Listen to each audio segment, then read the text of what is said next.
పోరాటం చేసి తెచ్చుకున్నటువంటి తెలంగాణ ఆత్మగౌరవాన్ని అవమానించినటువంటి తేజస్వి సూర్యని బేషరతుగా క్షమాపణ చెప్పాలి, లేదా ఆయన సభ్యత్వాన్ని, పార్లమెంట్ సభ్యత్వాన్ని రద్దు చేయాలనేది మేము డిమాండ్ చేస్తున్నాం. ఇది ఇంత దానికే ఇంత పెద్ద మాట అడుగుతారా మేడం? ఎస్, బరాబర్ 4 కోట్ల మంది ఆత్మగౌరవం దెబ్బతినింది. ఎంతో మంది పోరాటం చేసినారు. 1250 మంది చనిపోతే తెలంగాణ వచ్చింది. ఉత్త పుణ్యానికి గాలి లేదా మలిదశ తొలి దశ 56 సంవత్సరాలు ఉద్యమం చేస్తే వచ్చినటువంటి తెలంగాణ. ఎంతో మంది ప్రాణాలను కోల్పోయినరు, ఎంతో మంది ఉద్యోగాలకు రాజీనామా చేశారు, ఎంతో మంది బలిదానం అయ్యిండ్రు.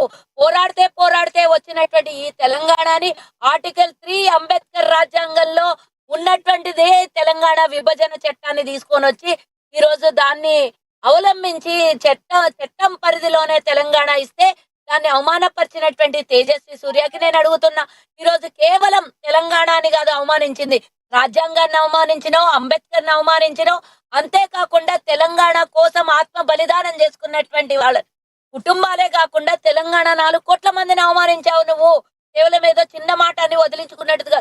బీజేపీకి ఎప్పుడు కూడా తెలంగాణ అంటే అక్కసు, తెలంగాణ విభజన అక్కసు. తెలంగాణ కోసం ఆ రోజు సుష్మా స్వరాజ్ కూడా గళమిప్పి మాట్లాడితే తనని చిన్నమ్మగా పోల్చి తెలంగాణ ప్రజలు ఆమెను గౌరవించుకున్నారు. మరి ఈరోజు తెలంగాణ బిల్లు పాస్ అవటంలో కాంగ్రెస్ పార్టీ ఇచ్చిందని తప్పుపడుతున్నారా, లేదా ప్రతిసారి పాకిస్తాన్ అని పనికి మాలిన ఒక దేశంతో మనల్ని పోల్చుకొని అవమానిస్తున్నారా అనేది నేను ఒకటి బీజేపీ వాళ్ళని అడుగుతున్నా. పాకిస్తాన్ అనే మాట దేనికోసం వచ్చింది? బ్రిటిష్ వాడు విభజించినట్టు తెలంగాణ విభజించినట్టు ఏ దానికోసమో 4 గోడల మధ్య బిల్లు పాస్ చేసేటప్పుడు కనీస అవగాహన లేనోళ్ళకి అవగాహన కల్పించాలి అని నేను తెలియజేస్తున్నా. ఏ బిల్లు పాస్ అయినా లైట్లు ఆఫ్ చేస్తారు, అది గుర్తుంచుకోవాలి. డోర్లు వేస్తారు, అది గుర్తుంచుకోవాలి.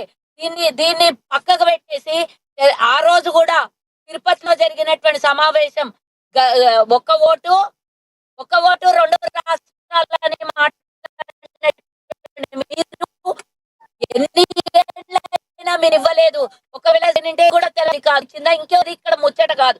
ఈరోజు తెలంగాణ విభజన తర్వాత మీరు పాకిస్తాన్ తో ఒకసారి పోల్చి, ఓసారి తల్లిని చంపి బిడ్డను బతికించారని ఒకసారి పోల్చి, డైరెక్ట్ గా ప్రధానమంత్రి గారే పార్లమెంట్ లో మాట్లాడతారు, గుల్బర్గా సభలో మాట్లాడతారు. ఈ విధంగా ప్రతిసారి తెలంగాణను అవమానిస్తూ తెలంగాణలో ఉండడానికి మీకు నైతిక హక్కు లేదు బీజేపీ పార్టీకి అంటున్నా.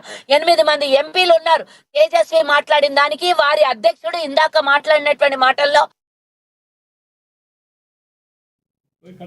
రైట్. సుజాత గారు వాయిస్ కట్ అయిపోయింది. నేనేమంటున్నా అంటే, సరే మీరు పనికిరాని పాకిస్తాన్ అన్నారు, బాగుంది.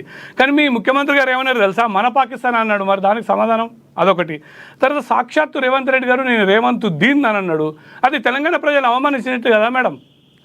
నా ఉద్దేశంలో ఈవెన్ మనం హిందువులని కూడా నేను అనట్లే, హిందువులను రేవంత్ రెడ్డి అవమానించుడని అనట్లేదు. తెలంగాణనే అవమానించిన ఆయన. తెలంగాణలో అందరూ ఉంటారు. మరి దానికి మీరు సమాధానం చెప్పాలి కదా. ఎట్లాగూ మీరు కాంగ్రెస్ పార్టీ కాబట్టి డెఫినెట్గా మీరు మాట్లాడాలి. పాపం మీకు అన్న కూడా ఏదో మాట్లాడుతున్నాడు, రామ్మోహన్ గారు ఏదో మాట్లాడుతున్నారు. చెప్పండి, అలా మాట్లాడాను.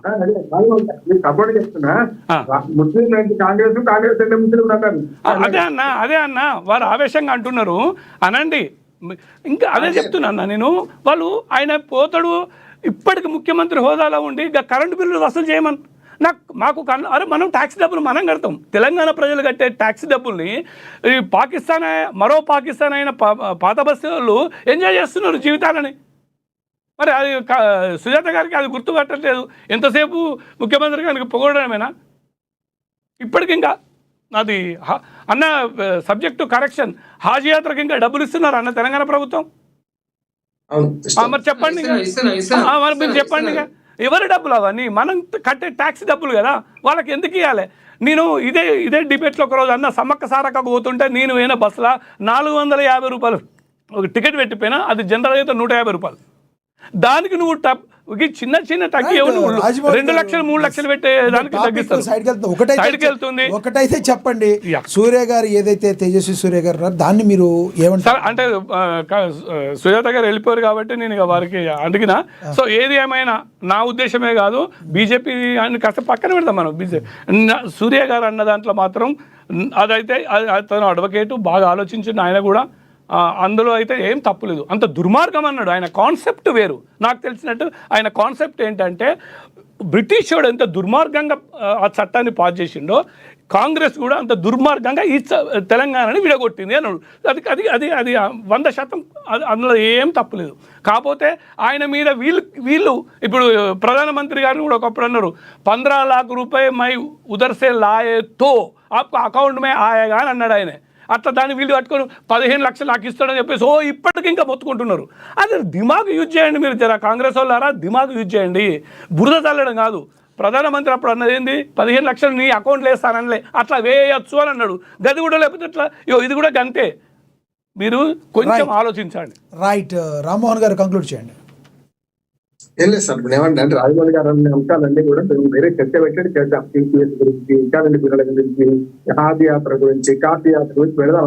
లేదంటే సబ్జెక్ట్ మాట్లాడుతున్నా ఉంటాడు. ఈ సబ్జెక్ట్ లో నేను ఇంకొక మాట చెప్తాను.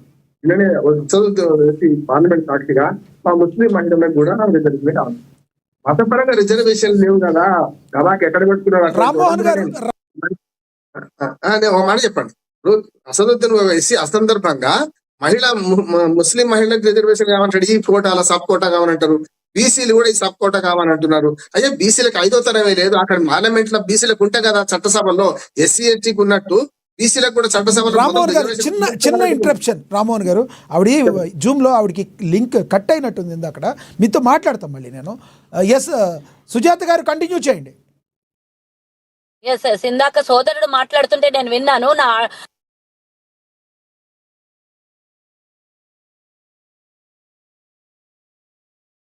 మళ్ళీ తీసుకుందాం ఆవిడ ప్లీజ్. రామ్మోహన్ గారు ప్లీజ్. ఏమంటున్నా అంటే అసందర్భంగా చాలా విషయాలు మాట్లాడుతుంది. అసలు ఎట్లా మాట్లాడండి దాన్ని ఏమంటున్నాడు. ఈయన కూడా దయచేసి పెద్ద మనిషి చేసుకుని బీజేపీ వాడు కూడా నేను మొదట అన్న పొన్నం ప్రభాకర్ అన్న మాటల్లో ఆ విధవా బిరవాడు చాలా తప్పు అంటున్నాడు.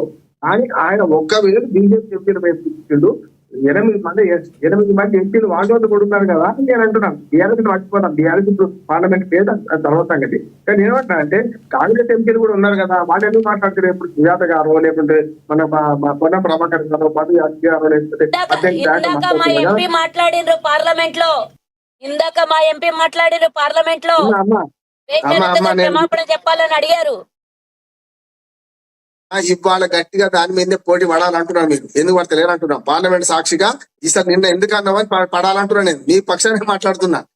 ఆ ఓలే మాట్లాడిన అన్నని చెప్తున్నా. ఇందాక ఇచ్చిన అవకాశం మొత్తం దాని గురించే మాట్లాడిరన్నా. మీరు వీడియోలు చూడలేదేమో. ఒక్క ఎంపీ మాట్లాడిండు, ఒక్క ఎంపీ కాదు అందరు ఎంపీ. వాళ్ళు ఇవ్వాలి కదా అవకాశము, వాళ్ళు ఇవ్వాలి కదా. 16 మంది మంచిదమ్మా, నష్టం. 16 మంది కూడా దీనికి బయట మాట్లాడండి, ఆ లోపల కాదు బయట మాట్లాడండి. 16 అంటే బీజేపీ ఎంపీలతో సహా మాట్లాడాలంట. ఎందుకంటే తెలుగు రాష్ట్రాల ప్రజలు అవమానిస్తున్నారు కదన్నా. ఇంకో మాట చెప్తాను సుజాత గారు. పొట్టి శ్రీరాములు నేను మాట్లాడినప్పుడు పొట్టి శ్రీరాములు కూడా అవమానించి